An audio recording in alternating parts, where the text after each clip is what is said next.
Welcome to Andy's Personal Development, the place for transactional conversations. During these conversations, we'll discover intentionality and clarity, and of course, purpose. Now, here is your host, Andy Anderson Charles.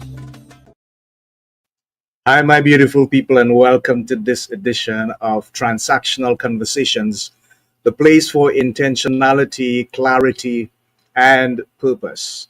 Today, as usual, we have an amazing guest for you with a tremendous amount of value, quality, and content that I'm sure will help you to make better decisions about your life, your business going forward.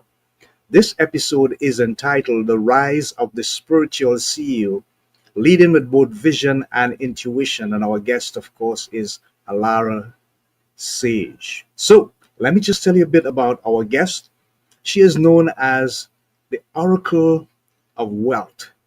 And it says that she helps conscious entrepreneurs transform their energetic blocks into breakthrough wealth by bridging ancient wisdom, quantum mechanics, and business strategy. Her own journey from six figures success to total loss and profound rebirth uniquely positions her to guide visionary leaders in creating unprecedented wealth alignment. She's a host of the Wealth Embodied podcast, and Alara reveals how today's conscious leaders can harness their creative life force energy to build legacy enterprises that transform both business and humanity. There is more, but for now, we'll just introduce our guest so that she can tell us a whole lot more about what she does and herself. So let's welcome live on Transactional Conversations, our guest, Alara Sage. Welcome, Alara. Hello, Andy. Thank you.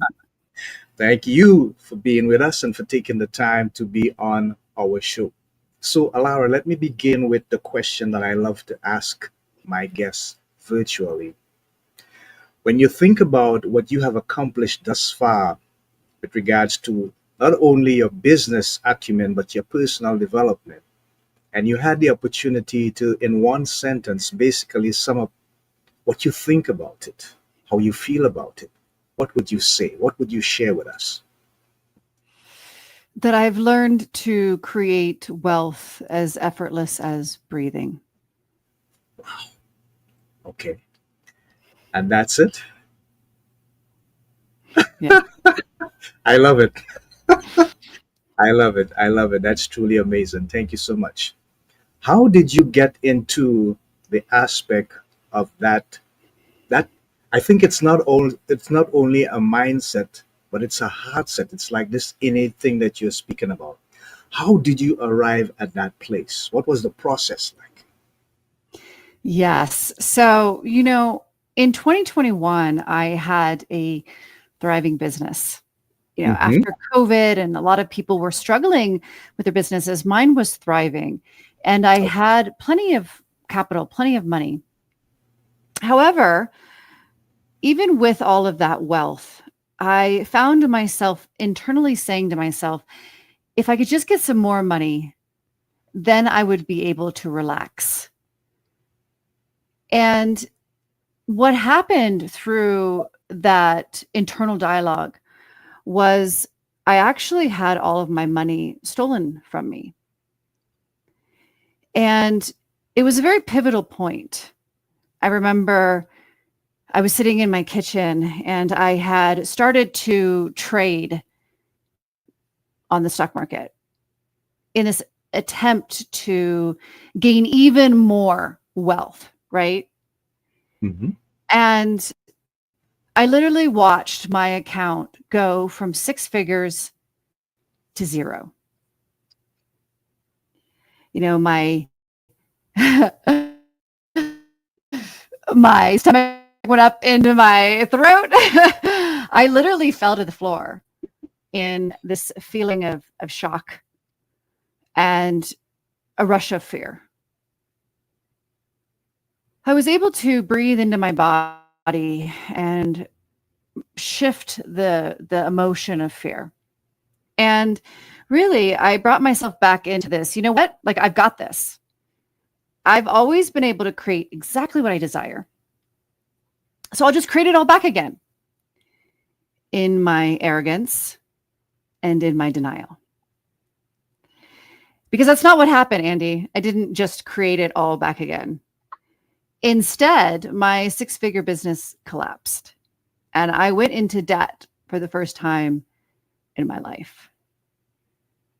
And the reason being was because I had deeper subconscious fears. And it really took that incredible experience for me to recognize, for me to face that I didn't actually feel safe. I didn't feel secure. I didn't believe in my own security. And I had to face those limiting belief structures within myself and shift my nervous system, because my nervous system was either in a state of fight or flight or in a state of fawn or freeze. I wasn't in a regulated nervous system. I was in a triggered state of being. And when I recognized that and started to learn how to use my breathing to shift my nervous system to come into what's called heart coherence, I was then able to start to recreate my wealth and my business. Interesting and intriguing story, Alara. Thank you for sharing and being quite vulnerable. We appreciate that, and we appreciate you. What would you say is your philosophical aspect of life in terms of what you believe and what you have been sharing with people that depend upon your services? What is the foundation? Is it ancient Greek, Socrates, Plato? Is it Far Eastern? Is it Mahatma Gandhi? Is it this guy from the States? I can't remember his name now. Martin Luther King Jr.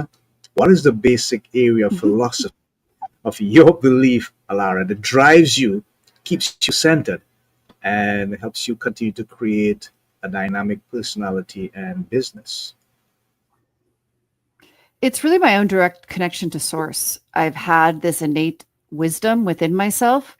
You know, I've been teaching for many years, and when I speak, people are like, "Oh, that's Buddhism. Oh, that's Bashar. Oh, that's this," and they will, spout off all these philosophies and teachings that I personally have not studied, Okay. but that I am connected to.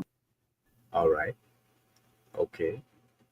Great. So let's see if we can focus on that a little bit as I share this video. Higher self grants us clarity. Higher self grants us clarity. And this is really important because there's a lot of information in this world. There's a lot of spiritual teachings. There's a lot of different modalities and methods, which is beautiful. We want choice. And which choice serves you the best, right? Because maybe what served this person, your best friend, who's telling you, hey, you should do this, or you should do this, maybe it doesn't serve you. Maybe it does. So the connection with our higher self grants us that clarity of what is for our highest purpose, our unique fractal of consciousness, highest purpose, right? Which ultimately serves the higher good of all. Your higher good serves the higher good of all. So it's not like you're being selfish, because you and your genius, you and your divinity, you and your most beautifully expressed self is exactly what we need. It's going to serve humanity, and your higher self will help you understand who you are as divinity in human form. Okay. Because we're like beautiful stained glass, and all of us have a unique color and formation and picture of this stained glass through which the light of God shines through us. So my version of stained glass is unique to me, and your version of stained glass is unique to you.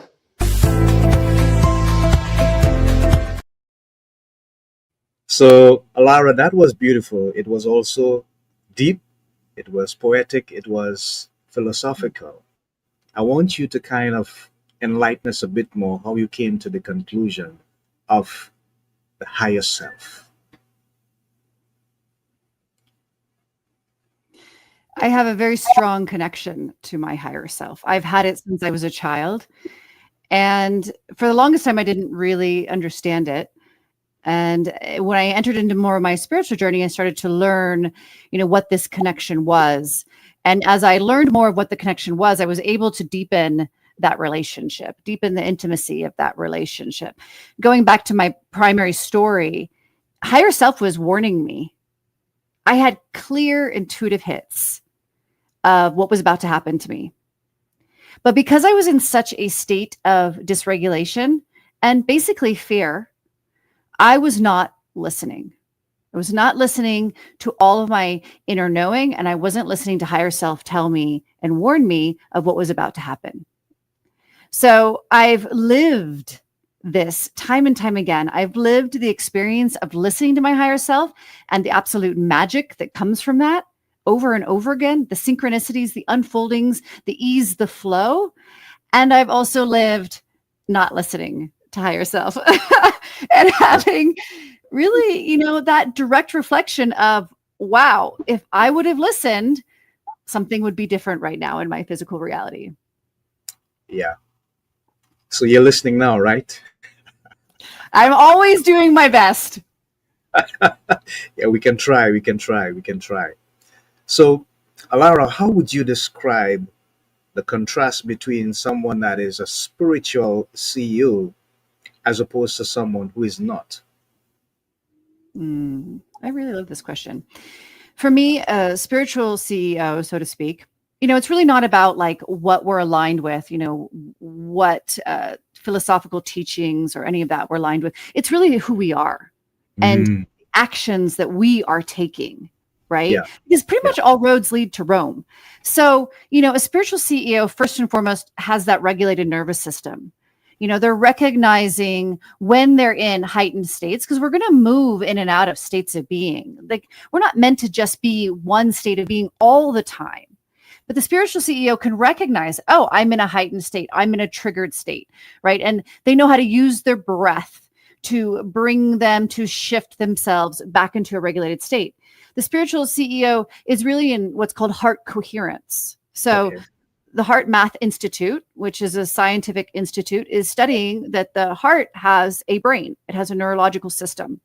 And when we're in a state of heart coherence, which means we are centered in the heart, our awareness is here in the heart, and we're in states of gratitude, appreciation, love, reverence.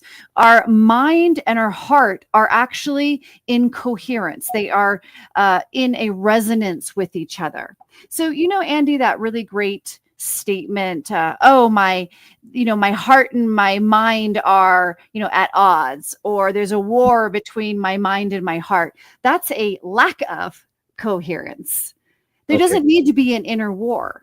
So that spiritual CEO understands that and is in that heart coherence. And from this plate of heart coherence, we can, this is scientifically proven, our cognitive function is much higher. We have clarity. Our emotional, we have self-regulatory ability within our emotions. We have higher states of creativity, and we are just at a higher state of our own experience. We are functioning at a higher state. But more beautifully, being in the heart really grants us that compassion, that spaciousness, that acceptance for others. And, the spiritual CEO is able to be with humanity in all of its experiences, all of its, opinions, all of its objections, all of its pain, and be in that state of heart, be in that state of acceptance for all that is. Yeah, I felt like I was in class there for a moment. Thank you so much. No, really, you have a definitive, detailed way of describing your thought processes, and I appreciate that. Thank you very much. I want to focus on entrepreneurs for a bit, and there are many, many common disconnects that we see happening with regards to business strategy. In the work that you do, how do you help CEOs, entrepreneurs come to terms with that disconnect and bridge the gap between what they thought was reality to what is actual reality? How do you help them do that? Such a beautiful question. So my primary teaching is that we can create wealth as effortless as breathing. So it really comes back to that breath, because remember, I was in this triggered state. My breath was shallow and I was in reaction mode. I wasn't creating consciously. I wasn't responding. I was reacting to my environment. And this happens a lot in entrepreneurs when we are, wanting to either create more wealth in our business, or we're wanting to scale, or we're wanting to, just create a better business. We tend to get up into our heads, right? That's not heart coherence. And we tend to work from our limiting beliefs. 95% of our reality is driven by our subconscious mind. Only consciously driving the show 5% of that time. So they're up in their heads, like, how do I make this happen? What is the strategy? What is the system that's going to solve my problem? Well, when we turn our awareness back to our breath and we come into that state of heart coherence, the most beautiful thing happens, Andy. All of it is revealed to us. I had this client, she was at this point where she was wanting to shift from this old paradigm of doing business, which is very analytical and logically structured, to what I teach, this effortlessness, this flow. And so I started to teach her these things of breathing and heart coherence. She was blown away. She said, literally, it was so amazing because the strategy, the how, all just was revealed to her. She didn't have to figure it out. She didn't have to spend hours grinding and efforting. It actually flowed very, very easeful for her when she learned this different way of being. Thank you so much, Alara, for sharing. We appreciate that. And we appreciate you. So now, folks, we're going to have a 27-second break, and we're going to join with our friends at fineradioguest.com. It's the place for podcast owners and podcast guests and authors and artists and writers, anyone who wants to be on the international social media platform. They can help you get a bump and put you on the place where you can promote your brand and the work that you do. So let's hear what they say for 27 seconds, and we'll be right back with AlaraSage. FindRadioGuest.com, the place to click to find guests to interview for free. And if you're a radio show booker, podcaster, talk show host, or television producer, then this is the place to get podcasts and radio interviews or promote your books and products as a guest expert sponsor. FindRadioGuest.com. Check it out. There you go. So you can check out FindRadioGuest.com. They can help you promote your brand, your product, anything that we can put out there on the social media networking platforms with regards to your work, your core competencies, and your ability to bring something new and different to the world. So, Alara, tell us a bit about the philosophy, the belief, and the advantage of being involved in quantum mechanics. I'm thrilled to hear about that. Yes. So remember when I said that I lost all my money and I was like, I got this. I'll just make it all back, because I had been understanding quantum mechanics for quite some time. Okay. And I knew how to create my reality. I've been doing it since I was a child. Even I used to be told, like, how do you get what you want all the time? How do you just create it? And I didn't realize that I was very good in my imagination. And quantum mechanics has a large part to do in imagination, because quantum mechanics is understanding that there is a field of pure potentiality. There are infinite versions of us right now, and we collapse that infinite field of potentiality into this experience through our belief structures, through what we call the observer in quantum mechanics. And when you utilize your imagination, first off, scientifically proven, your brain doesn't know the difference between an imaginative state and a real state. Like, how powerful is that, right? Yeah. So when you bring yourself into your imagination, which I used to do when I was a little girl, anytime I wanted something, I would just put myself into that reality for hours at a time, Andy. I didn't understand what I was doing. It was just really fun, right? And Yeah. so when we do that, our brain and our body starts to say, oh, this is what we're experiencing. We're experiencing this, right? So that's huge because you're already beginning to shift your observer. You're already beginning to choose a different reality in the quantum field. Now, if you bring in emotions, which are energy and motion, right? You're in that imaginative state, whatever that is, whatever you're desiring to create, what does that look like for you? And then you bring in emotions. What does it feel like to live that version of you? Now you're activating your body at a chemical level. And again, scientifically proven in biology and epigenetics, our cells are programmed by the information we give it, meaning our thoughts, but most importantly, our emotions. So as you're emoting, you're literally programming your cells, again, in this new version of you, what you really desire to experience. If you continuously repeat this, as I did, very innocently as a child, you will create it. Interesting. Thank you for sharing, Alara.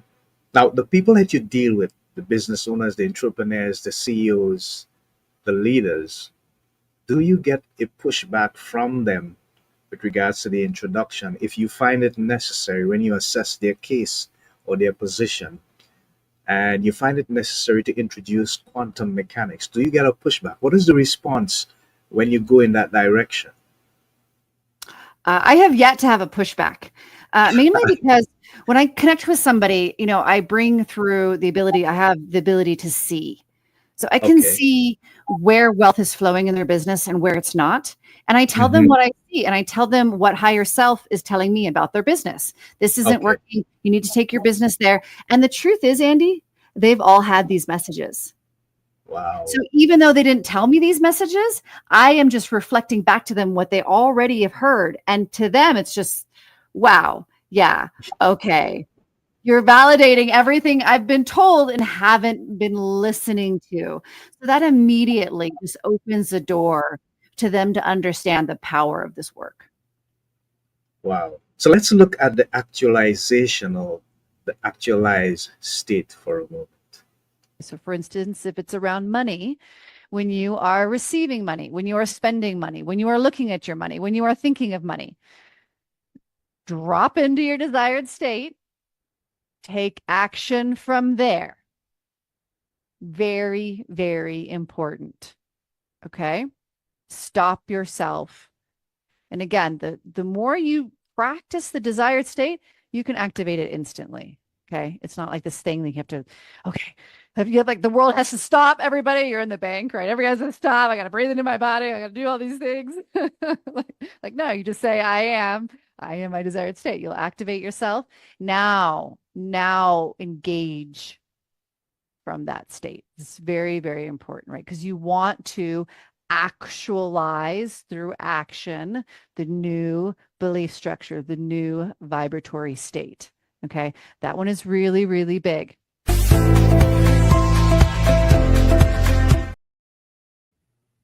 Okay, Alara, just increase my understanding of that a bit more, and for our viewers and listeners, what is the key aspect of what you were just saying that really helps people to not only visualize, but to actualize?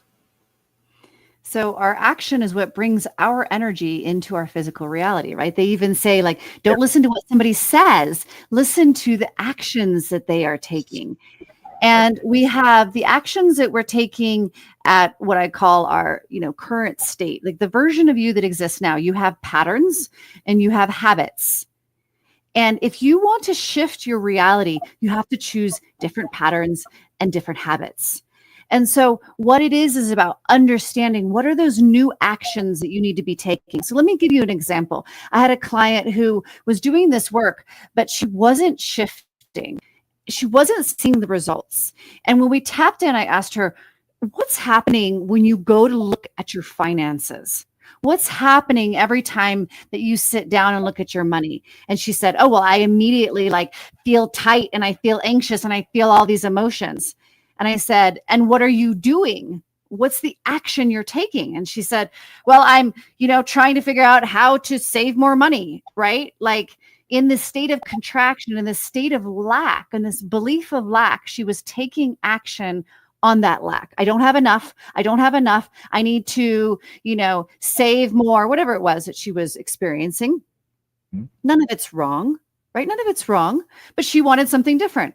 So I taught her how to, in that moment, as she became triggered, stop, breathe into her body. What does she want to experience when she taps into her bank account? She wanted experiences like joy, right? This expansion, this feeling of freedom, like, there's so much. So I taught her how to access that from the imagination and the emotional state first, right? What I described in the video is the desired vibratory state.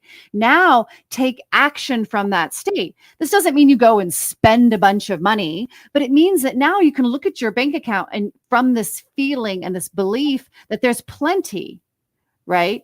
And you don't have to be in a state of fear like I was, in a state of anxiety like I was. So those actions shifted. I tell you, Andy, after she did that, there was a dramatic shift in her. And she really understood the power of how when she shows up in a particular mindset and is taking action on that mindset, she's recreating the exact version of herself that she really doesn't want to be anymore. Yeah. Wow. I love that. Thank you so much, Alara, for sharing. Let us just shift gears a bit and focus on the Wealth Embodied podcast. Tell us a bit about that, the audience, and the impact that you are making right now with that podcast. Yes, I love this podcast because I like to bring in a variety of guests. I bring in guests who are not super spiritual. I bring in guests who are spiritual, but we're all here to talk about one thing, and that's really about wealth. And I want my audience to see wealth from as many different angles, from as many different perspectives as they can. And I know that you experience this, Andy. I love being a host because I get to learn so much, right? Exactly. So what am I doing? I'm definitely learning a lot. And I definitely feel, the responses have been this beautiful combination of reality and science and spirituality. So all the different facets of the human experience. Wonderful, wonderful. So I'm just going to put up some of your hashtag handles. They are running across the screen right now to the bottom. Tell us which ones are the more potent ones in terms of your connection to the people that you want to serve or are currently serving. Or maybe it depends on the audience. They're going to switch on to one or the other. Just let us know. Yeah, absolutely. They're all very different, but I have just restarted restructuring my YouTube channel. So I'm in the midst of bringing more onto that. I've been very active on Instagram, Facebook, LinkedIn, but my intention is, to bring more and more back onto YouTube as well. And they're all very different. The content is the same, but brought through in different modalities. So Facebook is a lot of just long form written if people really enjoy reading. Of course, YouTube is video. Yes. And Instagram is kind of the combination of both. Mm-hmm. That's right. Thank you so much. Okay, great. So I'm just going to leave that to run for a moment. And what I want to focus on a bit as we look to wrap up is when you look back on your life and you see where you have been to where you are now, how do you feel about your accomplishments that you have made? And what would you tell people has been the defining factor in maintaining that success? I honestly am very grateful. And I truly mean this. I have been brought to my knees in tears of gratitude, like sobbing in gratitude for the challenges that I faced, because I just wouldn't be who I am now. And what I have learned at an experiential level through those challenges is gold. It's something that's not something I could have been taught otherwise. So I'm deeply grateful. And what was the second question? I forgot. How do you maintain the level of success that you now enjoy? Hmm. By being really present to the best of my ability to every single moment, breathing into the now, being present to everything I feel, everything that is being reflected back to me, everything that's going on in my mind, and really allowing all of that to be seen and realized. And, then I get to choose what I want to change and what I want to keep. Oh, yeah. Wonderful. Have you considered writing a memoir or maybe a book on the stuff that you do? It's so unique. It's different. I am writing a book right now about creating There you wealth go. as effortless as breathing. There Thank you you, go. Randy. How soon is it going to be out, or is it a secret? These creative processes, they're not up to me. Like the book is like telling me what to do. So I don't Okay. know. Wow, wow. So when you look around in the world today, Alara, and you see people, for example, let me go back to 2019, 2020, when we were coming out basically of dealing with COVID-19. Some nations, of course, because of the resources available to them, quicker than the others. I still see some people today suffering from the negative aspects of COVID-19. Have you had a challenge with people to help them rebrand what they're doing in terms of their business, their philosophy, the way that they project themselves and provide services and products? Or is it mostly people saying, okay, you know what, we are past that stage, it's business as usual? Oh, no, absolutely. People are rebranding a Yeah, lot, even especially this year. There's a yeah. very strong shift of identities in the personal brand segment. Yeah. Wow, wonderful. How important is the use of AI or the interjection of AI in what you do? Do you employ it a lot, or is it just a handy tool whenever you think it's necessary? I personally really love AI. Hmm. I've always been an innovator myself. And so to me, it's just what's coming, it's the future. And so I try to implement it as much as I can. And also, I think and feel that personal connection and intimacy with human to human is most important. So, AI is extremely important and helpful, and it will never replace that. So, I really focus on further emphasizing that connection and intimacy to my clients and my audience, and let AI take things off my plate that I don't need to be spending my time with. I hear you. That sounds pretty smart to me.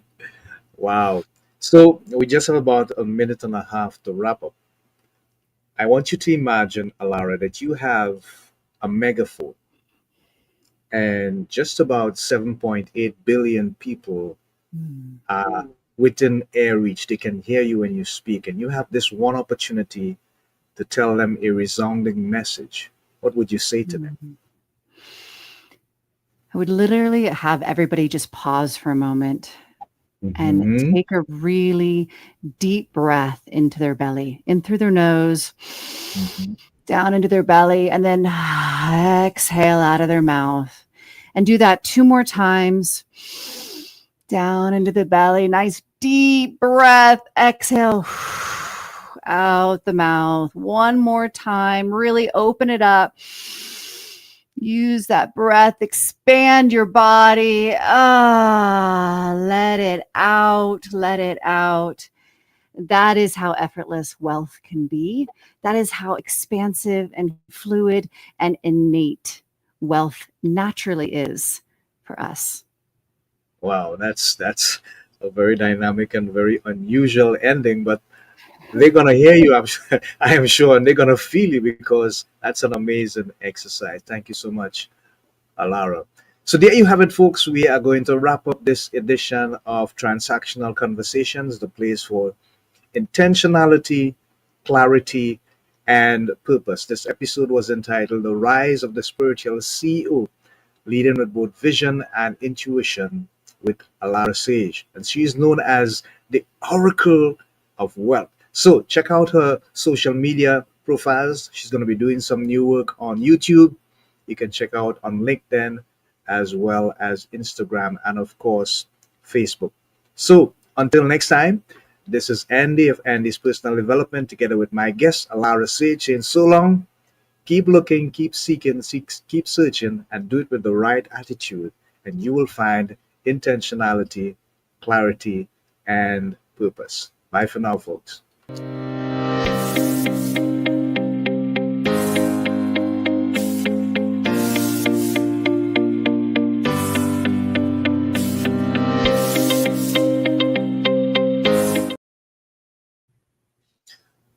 Okay, so that's a wrap, and we are out.